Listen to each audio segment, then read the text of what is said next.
here really over the next day or so for a couple of reasons. One of them being I like coming here. I like the people.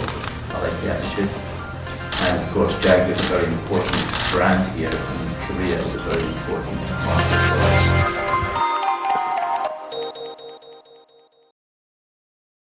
Yeah, we're moving into a different era now in the car business, and it's probably the biggest change we've seen in the car world in 100 years, with both electric, digital, or electric and digital, and of course autonomous. They're very separate, of course, as well. We're approaching autonomous cars within Jaguar design. I think it'll be a long time before you see an autonomous car from Jaguar without a steering wheel completely, although it may be inevitable. But for the time being, we're focusing on various levels of autonomy that still include driver interaction, if they choose to do so, because Jaguars fundamentally are about driving and the driving involvement. So that's one thing to bear in mind. So although we're designing cars that can be flexible in terms of interior space, part of that flexibility is choice of driving or not driving. With regarding the interior space of autonomous cars, I think flexibility will be key, because you may have 4 or 5 people in it, none of whom are driving, and therefore it becomes more of a social area rather than just a driving experience. And with that in mind, obviously the shape of the car will change, because the interior space will become more important than just the exterior design. However, we will still reflect the idea that the car is a Jaguar, and design is still very much an important part of it. I don't think in the luxury brands that the cars will become anonymous. I think they will all still have their individual character. Perhaps in the more volume brands they'll become more anonymous because they simply become commodities. But people who appreciate luxury products will always want individualism and something special, whether they're driving it or not. So I do believe the design of the car and the presence of the brand is still very, very important, even though you may not be driving. The design philosophy for us, in the way that we view Jaguar design, will not change, because the philosophy is about a set of standards and a set of overviews that create the vehicle from a philosophical point of view. And we can talk a little bit about that maybe in a few moments, what those are. But what will change is the overall shape of the car, because as you can see with I-Pace, we had the luxury to recreate the silhouette into something that you cannot do with an internal combustion engine car. And I relish that opportunity to change the shape of the car into something which actually is more logical in many ways. And to that end, if you think you don't have all the mechanics to deal with that you do with an internal combustion car, it gives you the freedom to create something of a different shape. And what you see in I-Pace, I'd like to think, is a template for some of our future cars as well. I can't guarantee it because there are different ways of doing this, but it's certainly from a design point of view, it's an interesting and for me an intriguing start. And it was a great opportunity to do something quite different.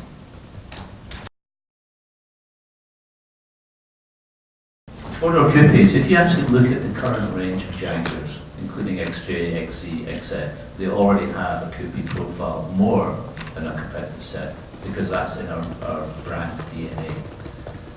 But they may not be as pure as the other ones, because it still has to function as our mainstream sedans as well. So that's quite a challenge for us. Why do we not create more coupes from those as derivatives? Well, the answer is quite simple. We're a small car company, much smaller than BMW, Mercedes or Audi. And we have to prioritize, and if you think of the volume cars that we create, we have to create volume cars first in order to create lesser volume coupes. And that's why at the moment we're focusing on the full sedans, although they have a coupe profile, more than pure coupes. But in the future you may see something, I'm only going to say that much at the moment. Just one last thing, designers love doing coupes, so we do try and force the issue. Luxury brands, yes. Everybody wants to be a luxury brand, don't they? And it's quite simple to understand that, because as the marketplace becomes more competitive, one of the solutions is to move upmarket so that you can effectively maximize the effect and the business case of the product. So, in other words, less volume, more margin. That's how the German brands work very well. My view of luxury brands is car brands, and it's not just car brands, but they need to have a story. Any brand must have a story, but particularly luxury brands, people buy into the story. I mean, Jaguar's story is very strong. There's a lot of history. We work hard to make sure people understand the values of the brand as a result of the history. In other words, Jaguar is about performance, and it is about warmth, and it's also about an ambience which we strive to capture that story in. Other luxury brands have their own stories, but I think if you generalize, I think the two important things for me is that the exterior design of a luxury brand needs to be, in my view, elegant and tasteful. And that's what, to me, luxury is. But not all brands follow that, so that's fine. I think there's room for everybody. And in interior and the drivability of the car, it has to be priority. So the interior design has to feel like somewhere you want to be, rather than just a commodity. And I think also the drivability or the passenger comfort is also very important. This is often a dilemma for performance car companies. So where do you find the balance between comfort and performance? Because it's a very delicate balance. I think Jaguar strives to find that balance as perfectly as it can. But interior ambience, interior well-being, interior feel, I think has to be priority in a luxury brand. And as I said, for me, exterior has to be elegant, tasteful.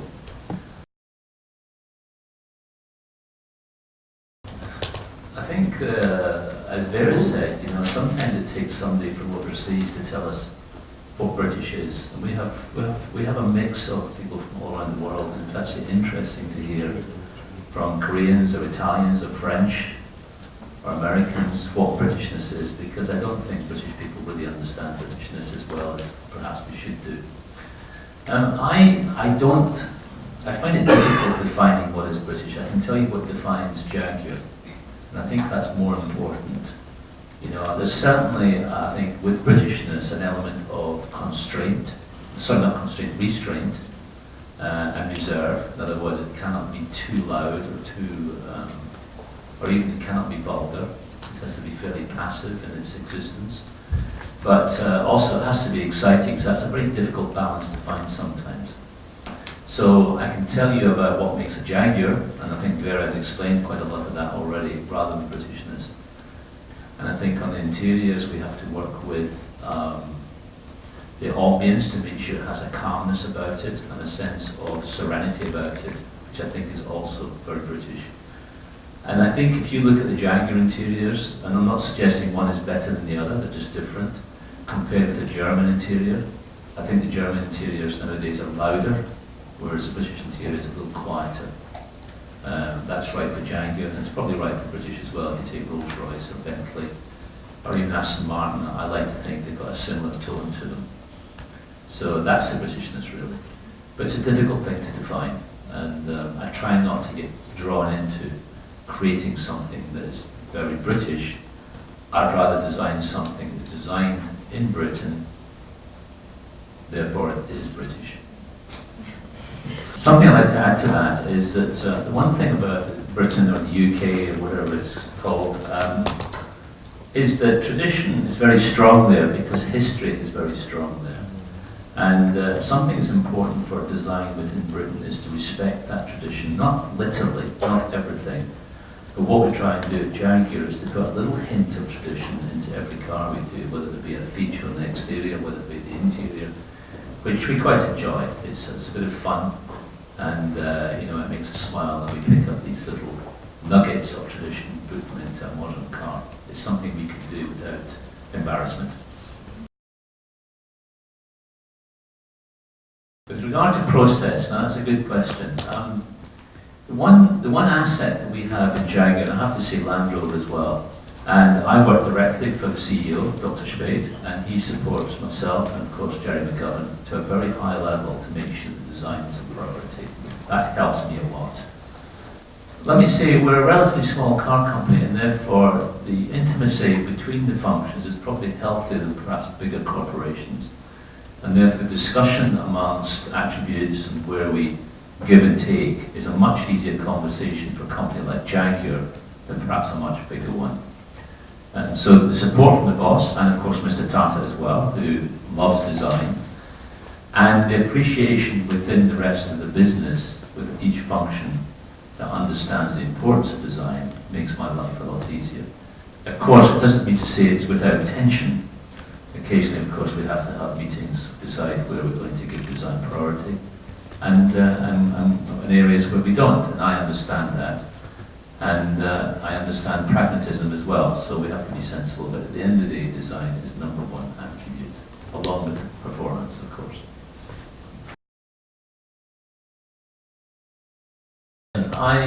It's very difficult nowadays because the inputs to creating a motor car are becoming more and more and tougher and tougher. And when you think of the legislation, when you think of the safety, occupancy safety, pedestrian safety, when you think of the physics of aerodynamics, of course, by nature, most cars are going to head towards the same answer.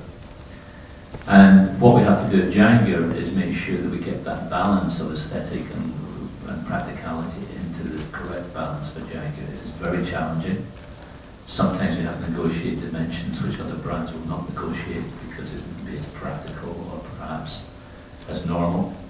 And it's becoming more and more challenging. So a lot of cars are starting to look more and more similar for that reason, physics basically and geometry. What we try and do in Jaguar is to instill, as Vera was saying, instill the notion of an exciting proportion regardless. And that really is the most demanding part of the car because proportions are set up by so many other factors. And that's why I like electric cars, because give you more freedom to do that. Negotiating proportions for any car is hugely difficult, but I think that's the strength that we have in Jaguar design, is that at least we're allowed to do that, to give the car its identity.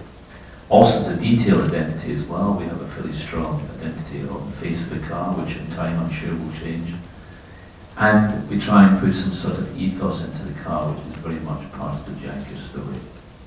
But it's challenging, yes. Hopefully we're still succeeding. An example I would take is today's XJ, which has been around for quite a number of years now. Still looks very different from the competition. I think it's standing the test of time very well. And I think that is credit to the amount, to the work that Jaguar design team did 10 years ago. So that's an example of how you remain different from the rest of the world, and that's the way that we hopefully will remain different in the future.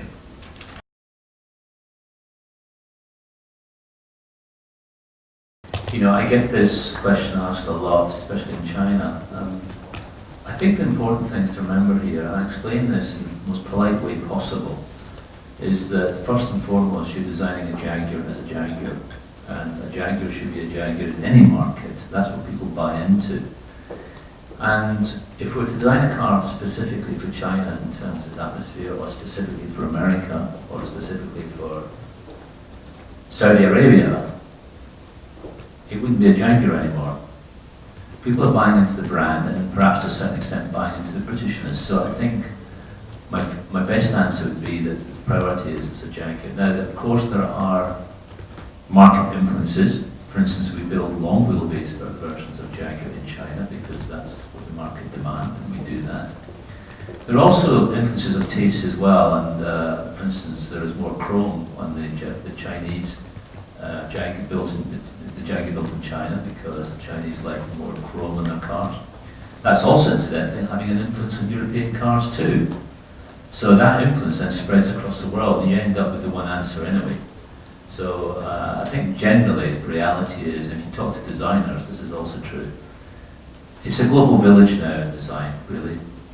We have designers from all around the world. I know designers from all around the world in various countries.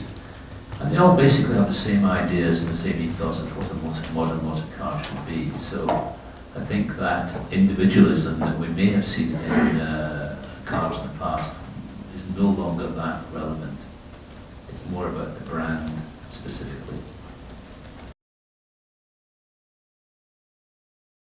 I'm not telling you. No, I'm very flattered, thank you. I think visibility around the world is due to a very good PR team, frankly, but I'm very grateful for it. No, I'm very happy working with Jaguar. I don't really ever want to work for another brand. I found my place in life, and that's a place that I certainly want to be. So I have no desire to go and work for another car company, that's for sure. And I have been asked, and I've turned it down. Regarding designing other things, yes, of course, I would love to design other things. I do design other things in my spare time, even if it's just for self-satisfaction, you know, such as watches, boats, furniture, and even houses. Well, we're going through enormous changes at the moment. The information society, the media is enormous, and therefore the access to understanding other functions, other disciplines, other points of creativity is readily available for anybody who is internet savvy. I think the advice I'd give is understand as well as you can other areas of creativity, whether it be the arts, whether it be science, engineering, whatever it might be, because I think the real future of design is going to be an amalgamation of different functions and different disciplines, creating completely new, fresh ideas. For instance, designers working with scientists directly, not as a result of what they've done in a kind of systematic way, but working directly, or artists working with engineers, which we do anyway in the car design world. But it's about multiple functions, and I think this is going to be the answer to resolving a lot of problems, because you're going to get different attitudes from different areas, from different disciplines, and it's very, very exciting. If you think of the past 50 years of design, it's been very much about a furniture designer will design a piece of furniture, a car designer a car, a scientist will create some scientific theory. Those pillars or those silos will merge now into a much greater understanding of opportunity, and I would encourage designers who fundamentally going in there, maybe only interested in the aesthetic of a car, to go and understand other stuff. That's what I would suggest. And this is what I try and do now as well. It's hugely demanding, but that's what I would encourage people to do. They don't have to know everything.